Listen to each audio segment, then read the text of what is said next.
Olá pessoal, bem-vindos a mais uma aula de Geografia com o professor Cláudio Pepe.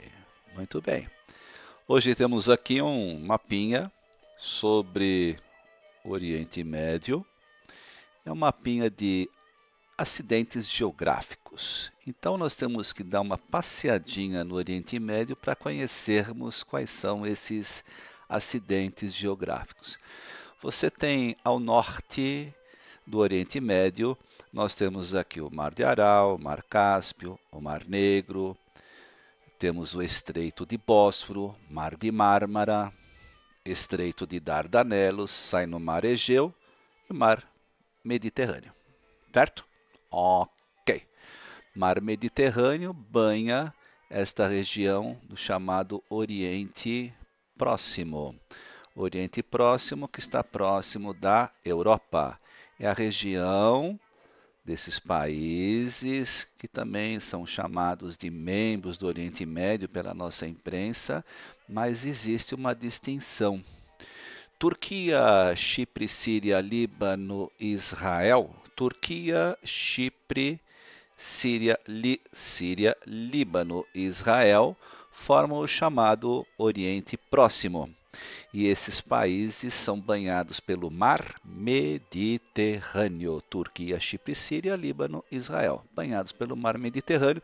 Portanto, esses países têm um clima denominado Mediterrâneo, que difere dos demais países do Oriente Médio que possuem um clima do tipo árido, seco, com índices pluviométricos inferiores a 200 milímetros anuais.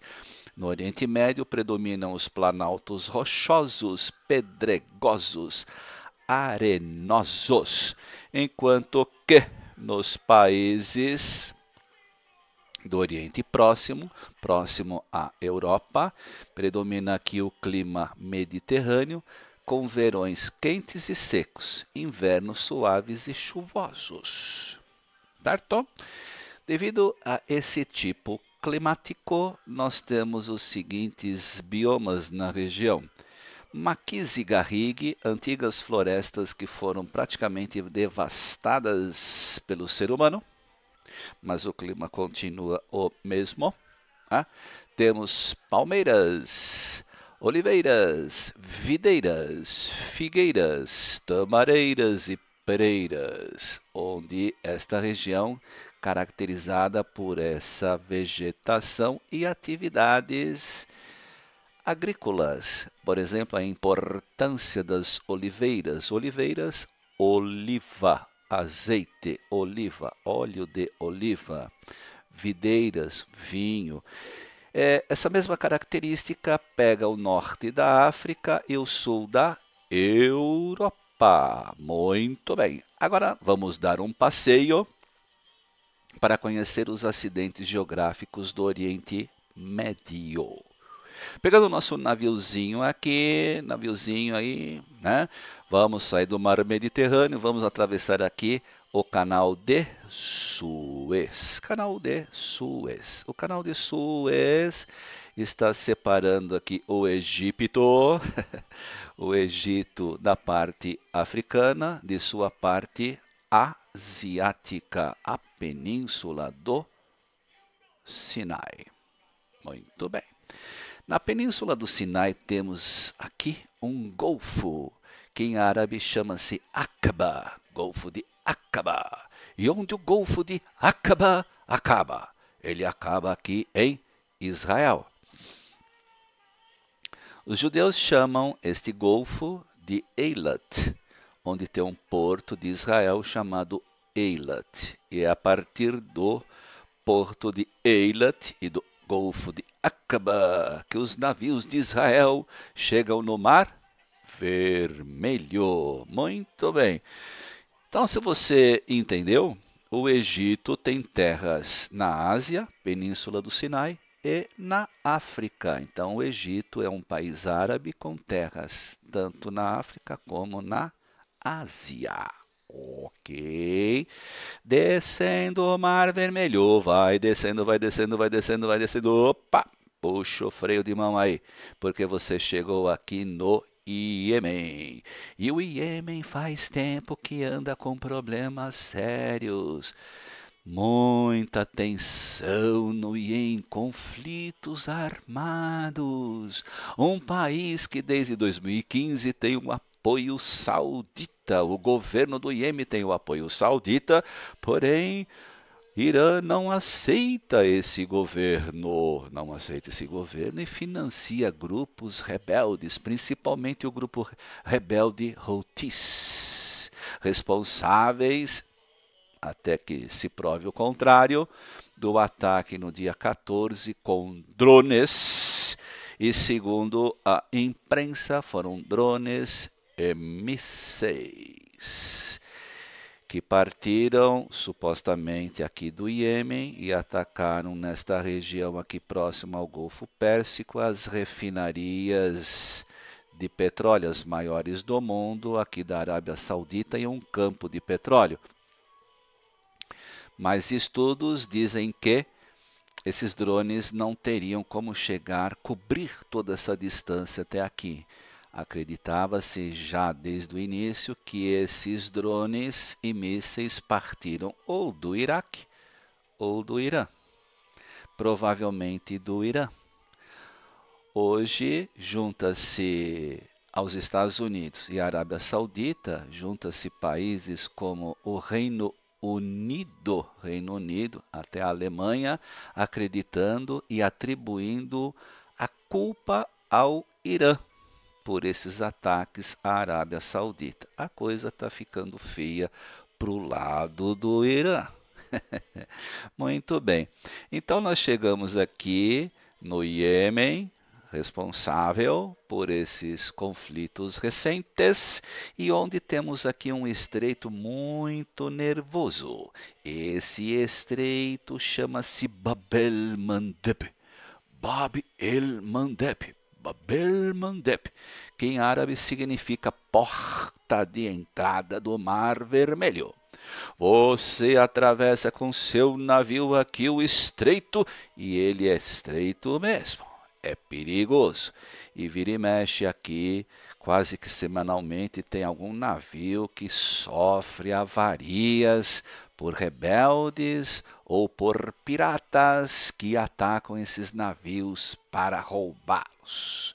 Porque esses navios vêm carregados não só de petróleo, mas como de petrodólares também. Então os piratas fazem a festa.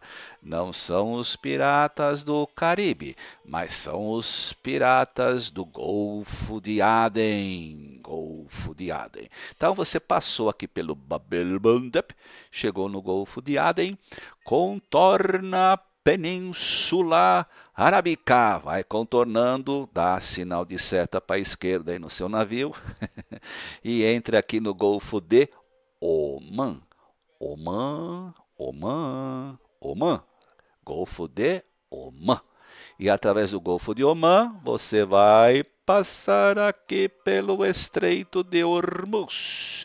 E o Estreito de Hormuz também é muito nervoso, porque quem controla o Estreito de Hormuz com a presença constante de lanchas torpedeiras é o Irã. Arqui-inimigo da Arábia Saudita, arqui-inimigo de Israel. Onde hoje Benjamin Netanyahu já deu um recadinho num vídeo a Teherã.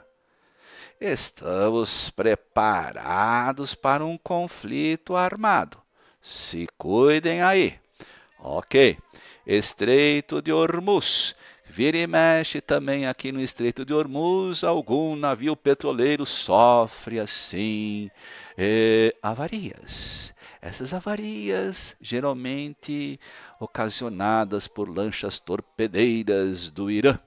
Ok. E cada vez que isso acontece, o preço do barril de petróleo sobe. A tensão nervosa no mundo. As bolsas de valores despencam. Mas o petróleo sobe, o preço das ações de empresas petrolíferas sobe também. É um jogo. o dólar valoriza. O dólar valorizando. O petróleo subindo de preço. Aumenta o custo de vida no seu país e a taxa de inflação. O custo de vida e o custo país altera se esse episódio se prolongar. E já tivemos várias experiências. Desde 1973, com a guerra do Yom Kippur, dia do perdão para os judeus, que o petróleo vem sendo utilizado como arma política pelos membros da OPEP, Organização dos Países Exportadores de Petróleo. Tivemos a guerra Irã-Iraque, que o barril de petróleo subiu violentamente até 50 dólares. Estava 35, saltou para 50 dólares. Só para vocês terem uma ideia, em 1973 o barril de petróleo custava em torno de 2 dólares. Com a guerra entre Irã e Iraque foi para 35 dólares. Daí saltou para quase 50 dólares na Guerra do Golfo, 1990-91. Muito bem. Então, na Guerra Irã-Iraque foi para 35 dólares, aí saltou na Guerra do Golfo entre o Iraque e o Kuwait, com a intervenção internacional liderada pelos Estados Unidos, saltou para 50 dólares, até que o presidente George Bush, o pai, fez uma intervenção e anunciou que as reservas estratégicas dos Estados Unidos seriam liberadas para quem quisesse comprar por preço que estava vigente. Dessa maneira acabou a crise do preço do petróleo. E foi que o Donald Trump fez também neste episódio do ataque na crise dos drones. Ameaçou os exportadores de petróleo, os grandes intermediários do petróleo, que os Estados Unidos abririam suas reservas estratégicas, atendendo a demanda e no preço que estava no mercado antes do conflito. Dessa maneira ele parou de subir.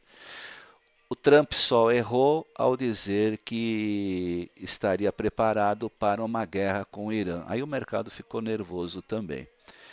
Por outro lado, estamos vivendo uma crise econômica mundial e a demanda por petróleo está baixa.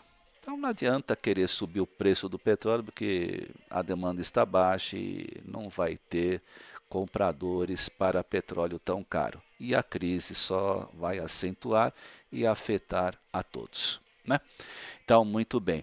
Passamos aqui desse estreito nervosinho, chegamos no Golfo Pérsico, onde se encontram os grandes terminais de petróleo dos membros da OPEP, Organização dos Países Exportadores de Petróleo, cuja sigla que aparece no prédio da OPEP é OPEC. Só nós falamos OPEP. Acho que deve ser homenagem ao professor. OPEP. Lá no prédio está OPEC. Organization Petroleum Exporting Country. Ok. Então aqui é o Golfo Pérsico, por onde saem os navios carregados de petróleo para o mundo. Oriente Médio, Golfo Pérsico, abastece 1/3 do consumo mundial de petróleo. Daí a importância do Oriente Médio no que se diz respeito ao petróleo. Oriente Médio é muito rico em petróleo, o petróleo é a grande riqueza do Oriente Médio. Falso. Errado. São 16 países, mas os que possuem petróleo são Arábia Saudita, Irã, Iraque, Kuwait e Catar e Emirados Árabes. 6. Arábia Saudita, Irã, Iraque, Kuwait e Catar, Emirados Árabes. Está aí os grandes produtores de petróleo, os grandes exportadores de petróleo e pequenos consumidores de petróleo. Muito bem. Agora chegamos aqui Kuwait, Iraque, Irã. Aqui temos uma região que é a Foz do Tigre e Eufrates, que forma um canal chamado Châtel Arab, que é a junção do Tigre e Eufrates, cuja região banhada pelo Tigre e Eufrates denomina-se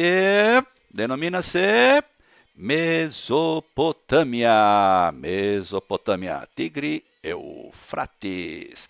Muito bem, gente, demos um passeio aqui pelo Oriente Médio e conhecemos os seus principais acidentes geográficos. Numa próxima aula, falaremos mais sobre Oriente Médio. Eu, Cláudio Pepe, e o Saber Atual. Entrem no site saberatual.net e divirtam-se, estudem de graça. Não esqueça de curtir o nosso vídeo e inscrever-se no nosso canal. Neste mesmo canal, neste mesmo Pepe Hora, teremos mais aula de Oriente Médio. Falou, gente, um abraço.